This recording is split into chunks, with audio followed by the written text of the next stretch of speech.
Ring போகுது.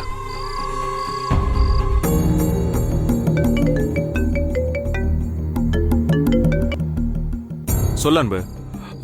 Sir, ஒரு good news சொல்ல தான் கால் பண்ணேன். என்னது? அப்படி என்ன குட் நியூஸ்?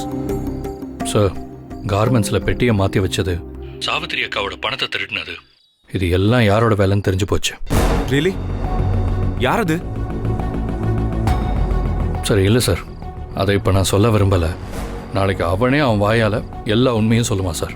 அவன் ஏன் இதெல்லாம் செஞ்சான், யாருக்காக செஞ்சான்னு எல்லா உண்மையும் சொல்லுவான் சார். இப்போ என்கிட்ட நீ சொல்லலாம்ல? இல்லை சார், நாளைக்கு பல அதிர்ச்சிகள் காத்துட்ருக்கு. இப்போ மாட்டி இருக்கிறவன் எங்களில் ஒருத்தன் தான். கையும் களவுமா பிடிச்சிட்டோம். நாங்கள் அவனுக்காக விரிச்ச வலையில் அவன் தன்னால் மாட்டிக்கிட்டான். இது நிஜமாவே நல்ல விஷயம்தான் அன்பு. நாளைக்கு பார்க்கலாம். ஆர்வமாக வெயிட் பண்ணிட்டு இருக்கேன். நிச்சயமா சார். ஆனால் நீங்கள் ஒரே ஒரு ஹெல்ப் பண்ணணும். என்ன ஹெல்ப்? நாளைக்கு கம்பெனிக்கு தில்லை சாரையும் கூட்டிகிட்டு வரணும். ஷியோர். இதெல்லாம் நீ சொல்லணுமா அன்பு?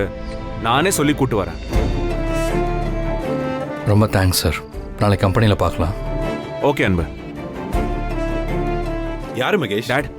உன் ஃபேஸ் அப்படியே பிரைட் ஆயிடுச்சு. Yes dad. பேசின விஷயம் அப்படி. என்ன விஷயம்? நான் தெரிஞ்சுக்கலாமா?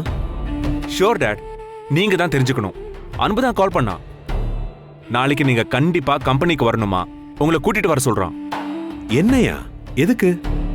நம்ம கம்பெனி ப்ராடக்ட்ஸ் ரிஜெக்ட் ஆச்சுல்ல, அதுக்கு பின்னாடி இருக்கிற கல்பிரிட் யாரு, அவன் அந்த வேலையை யாருக்காக செஞ்சான், இதெல்லாம் அன்பு கண்டுபிடிச்சிட்டானா. என்ன சொல்ற மகேஷ்? நிஜமாவா? Yes dad. அன்பு போய் சொல்ல மாட்டான். சரி, யார் அந்த குற்றவாளி? இந்த துரோகத்தை செஞ்சது யாரு? அதை தெரிஞ்சுக்கதான் நாளைக்கு கம்பெனிக்கு உங்களையும் வர சொல்லியிருக்கான். தப்பு செஞ்சவனை கண்டுபிடிச்சிட்டா சொல்ல வேண்டியதானே மகேஷ்? இதுல என்ன சஸ்பென்ஸ்? இல்ல டாட், காரணம் இல்லாம அன்பு எதையும் சொல்ல மாட்டான், செய்யவும் மாட்டான். அவன் சொல்றான்னா அதுல ஒரு நியாயமான காரணம் இருக்கும். நாளைக்கு வேற ஏதாவது அப்பாயின்மெண்ட்ஸ் இருந்தா கேன்சல் பண்ணிக்கோங்க.